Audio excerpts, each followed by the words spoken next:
Imagine आप एक लड़की हैं और बहुत धार्मिक हैं और आपका भगवान के साथ बहुत प्यार है, एंड आप क्या प्लान करते हैं, एक मंदिर में जाने के लिए। लेकिन उस मंदिर में जाने के लिए आपको रोक दिया जाता है, आपको अलाउ नहीं किया जाता। और जब आपको पूछा जाता है कि क्यों, आपने पूछा कि मेरे को क्यों नहीं जाने दिया जा रहा मेरे भगवान से मिलने के लिए, तो उसका जवाब दिया जाता है जी ट्रेडिशन। एंड फिर आप अगेन पूछते हैं कौन सा ट्रेडिशन, तो वो बोलते हैं जी ये ट्रेडिशन के जो हमारे भगवान हैं वो ब्रह्मचारी हैं, और आप जो महिला हैं वो अपने मेंसेस साइकिल से निकल रही हैं, उस एज से निकल रही हैं, यानी कि आपकी उम्र जो है वो 10 साल से 50 साल के बीच में अप्रोक्सीमेटली, एंड आपको पीरियड्स आते हैं, देयरफॉर आप इस मंदिर में एंट्री नहीं ले सकते हैं। आप ये सुन के बिल्कुल एस्टॉनिश हो जाते हैं, चौंक जाते हैं कि भाई अब ये कैसा रूल है जो मुझे रोक रहा है मेरे भगवान से मिलने के लिए, और मुझे कौन बता रहा है, एक पुजारी बता रहा है।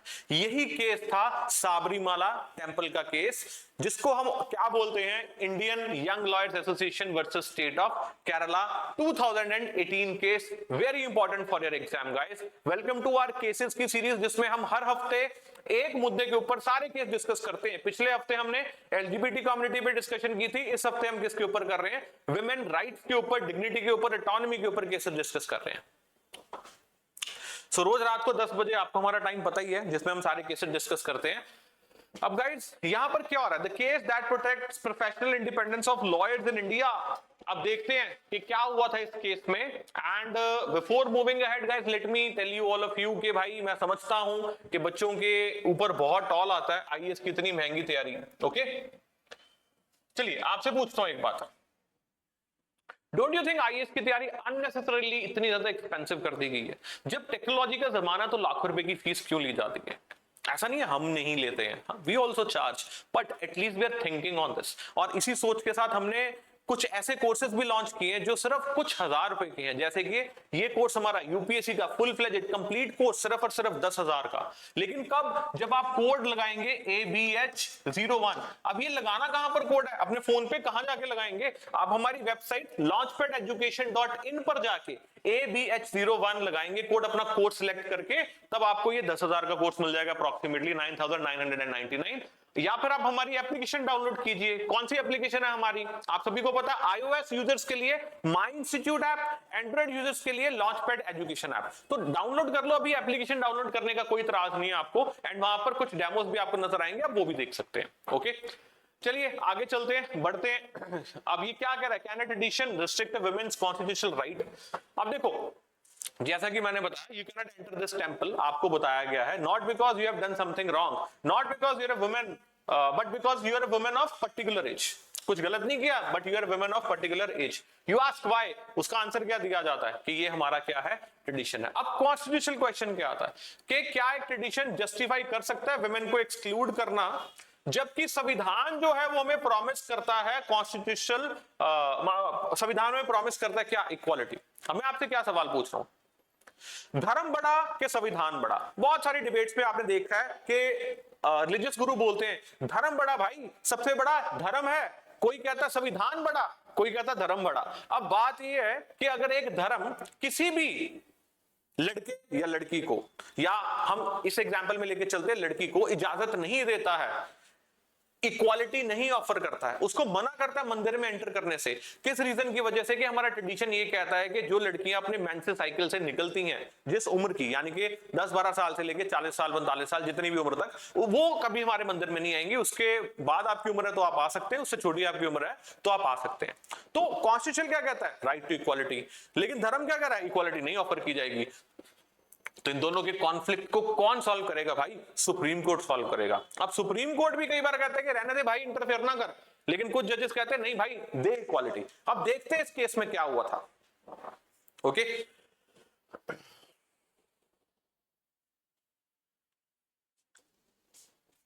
ओके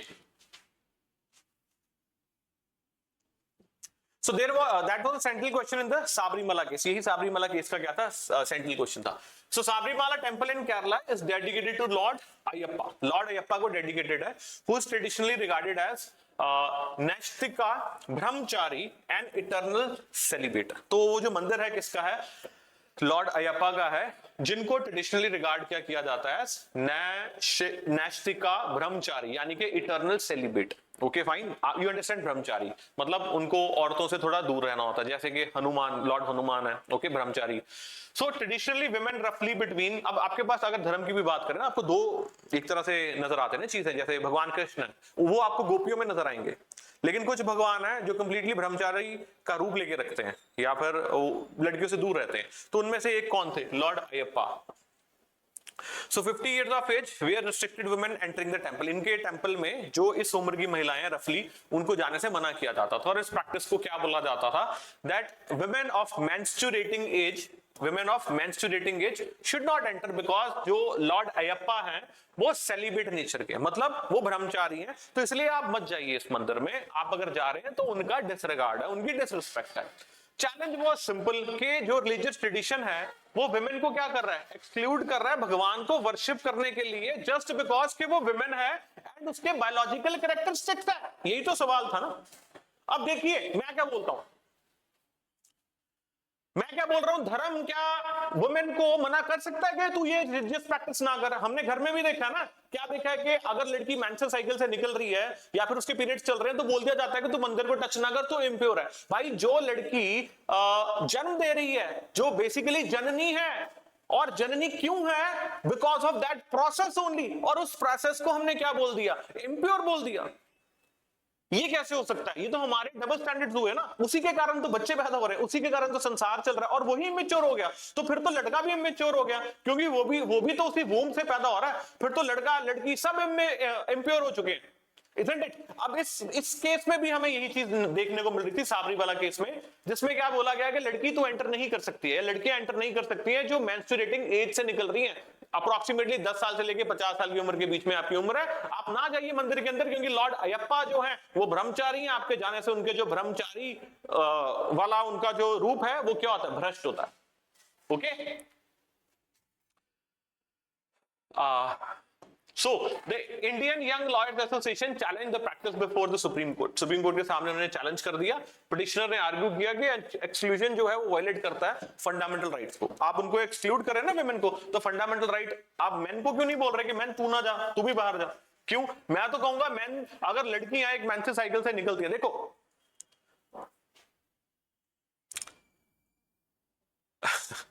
अगर लड़कियां एक मेंस्ट्रुअल साइकिल से निकल रही हैं और उसके कारण उनको सफर करना पड़ रहा है, राइट? क्यों सफर करना पड़ रहा है? बिकॉज वो उस कैपेसिटी में है जिस कैपेसिटी में ऐसा माना जाता है कि पीरियड्स के दरमियान दे आर इम्प्योर। तो इस हिसाब से मर्द तो सारी उम्र इम्प्योर हो गया, क्योंकि मर्द को तो ऐसा कुछ नहीं होता, लेकिन वो सारी उम्र उस कैपेसिटी में रहता ना कि वो रिप्रोडक्शन में पार्टिसिपेट कर सकता है। तो ये तो पूरी उम्र के लिए नहीं हो गया क्या इम्प्योर? ऐसा हम नहीं बोलते। हम किसके साथ ये वितकरा या डिस्क्रिमिनेशन करते हैं? विमेन के साथ। तो इस केस में भी, साबरीमाला केस में भी यही कुछ था, जहां पर चैलेंज किया गया इक्वालिटी के प्रिंसिपल को, 15 नॉन डिस्क्रिमिनेशन के प्रिंसिपल को, abolition of untouchability and 25 freedom of religion. So इस बेस के ऊपर साबरीमाला केस जो है वो सारा चलता है। एग्जाम में आपको पता होना चाहिए कौन से केस का बेस, कौन से फंडामेंटल राइट्स हैं, तब जाके आपको नंबर मिलेंगे। Okay, so basic argument, women does not become less equal just because वो मेंस्ट्रुएशन से निकल रही है, वो लेस इक्वल नहीं बन जाती। अच्छा आप बताइए, एक लड़की को लॉर्ड अयप्पा के टेंपल में जाने से मना कर दिया जाता है, क्योंकि लॉर्ड अयप्पा क्या है? वो ब्रह्मचारी हैं, वो सेलिब्रेट है, मतलब सेलिब्रेसी प्रैक्टिस करते हैं, और it is not allowed for a woman to go to his temple जो एक पर्टिकुलर मेंस्ट्रुएटिंग साइकिल या एज से निकल रही है, यानी कि 10 साल से लेकर अप्रोक्सीमेटली 50 साल, sorry 40-45 years approximately, let us presume this way. तो लड़की कहती कि नहीं मुझे जाना है, ये मेरे साथ क्या है? इनइक्वालिटी है, आप मेरे साथ ऐसा व्यवहार नहीं कर सकते हैं, मेरा फंडामेंटल राइट 14 वायलेट हो रहा है, 15 हो रहा है, 25 हो रहा है, 17 हो रहा है। ओके, मुझे ये भगवान को मिलना है, जो भगवान के ब्रह्मचारी, और जो वो भगवान को रिप्रेजेंट करने वाले लोग हैं वो कह रहे हैं भाई वो ब्रह्मचारी मत जाइए, ब्रह्मचार्य जो वो पालन कर रहे हैं वो भ्रष्ट होता है। लेकिन लड़की कह रही है नहीं मेरे को जाना है। अब आप बताइए what is right? Do you think कि हमें उस भगवान की रिस्पेक्ट करनी चाहिए, उसकी प्रेफरेंसेस की, उसकी चॉइसेस की रिस्पेक्ट करनी चाहिए? अगर वो उस कैपेसिटी में बैठा है तो इज इट इंपॉर्टेंट कि उसी भगवान से आशीर्वाद लेना? हो सकता है अगर वो भगवान नाराज हो गए आपसे, हो सकता है आप उनका जो ब्रह्मचार्य है उसके बीच में जा रहे हैं, हो नहीं सकता। तो what are you fighting for? ये भी तो एक क्वेश्चन सामने आता ना, जब जिस भगवान को हमने पूजना है वो भगवान ब्रह्मचारी है, तो हम उस भगवान हमें अलाउ नहीं कर रहा है, राइट, तो हम फिर भी जाने की कोशिश कर रहे हैं किस आधार के ऊपर कि हमारा संविधान जो है वो हमें इक्वालिटी देता, तो हमें जाने दो। कोर्ट भी इनके फेवर में ये बात बोल देता था, हाँ जी उनको ओपन करो टेंपल्स को। अब मैंने तो दोनों विचार रखे हैं, इसके अगेंस्ट भी इसके प्रो भी। अब आप बताइए, choice is yours, what is right for you.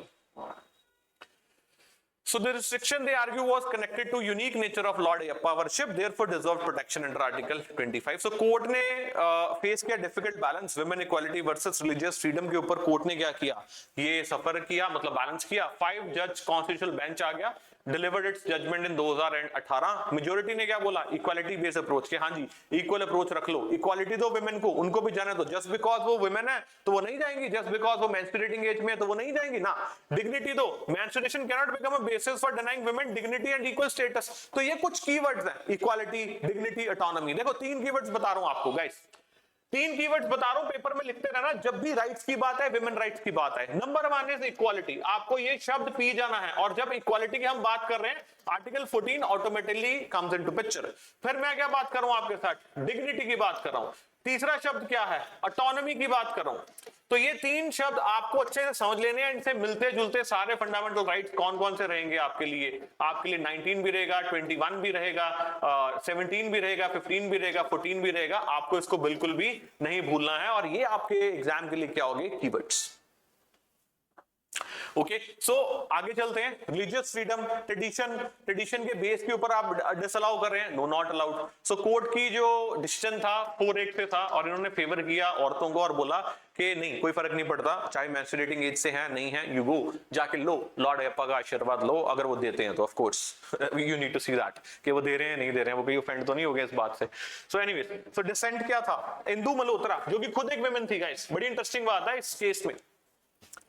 साबरीवाला case की बड़ी इंटरेस्टिंग बात है, विमेन के राइट्स के लिए केस था, और एक विमेन जिनका नाम क्या था, जस्टिस इंदु मल्होत्रा, वो क्या कह रही थी, उन्होंने डिसेंटिंग ओपिनियन दिया विमेन के फेवर में नहीं। वो कहते भाई ये रिलीजियस प्रैक्टिस है, इसके अंदर हम क्यों इंटरवीन कर रहे हैं, जजेस जो है जो डिसाइड कर रहे हैं what constitute an essential religious practice, वो इसमें मत जाओ आप ना, let religion take its due course, आप इसमें इंटरफेयर बिल्कुल भी ना कीजिए, या फिर आप बहुत कॉशियसली डील कीजिए रिलीजियस फेथ के मैटर्स को लेके। जबकि बाकी जो जज थे 4, वो क्या कह रहे थे, वो कहते नहीं ये बिल्कुल ठीक है, और तो वो हमें क्या देने की जरूरत है, इक्वालिटी देने की जरूरत है ना इंटरेस्टिंग बात।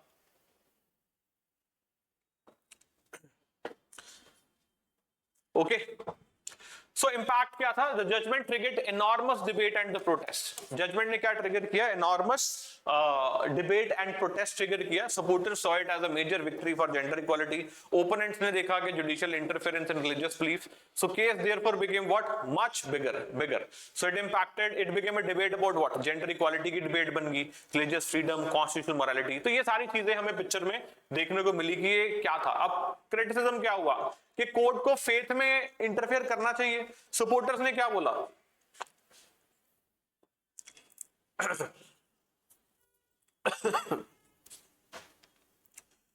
कि अगर रिलीजियस प्रैक्टिस फंडामेंटल राइट्स को वायलेट करता है तो कॉन्स्टिट्यूशन को प्रोटेक्ट नहीं करना चाहिए उसको। और क्या बोला, controversy also continued after judgment through review proceedings and further constitutional questions concerning religious freedom and essential religious practice doctrine। अब रिलीजियस टेकअवेज क्या है, आर्टिकल 14, 15, 17, 25 याद रखिएगा इस चीज के लिए, ठीक है। सो गाइस ये थे केस आपके लिए, very important case. I hope आपको समझ आया। इसकी पीडीएफ शेयर करवा दूंगा हमारे टेलीग्राम चैनल पर, आप वहां पर भी जाके इसको देख सकते हैं। टिल देन धन्यवाद, शुक्रिया वेरी मच। तो वुमेन राइट्स के रिगार्डिंग और भी केसेस हैं, तो हम हो सकता है अगले हफ्ते भी इसको कंटिन्यू करें और आपके लिए केसेस लेकर आए, ठीक है। Important, thank you very much guys.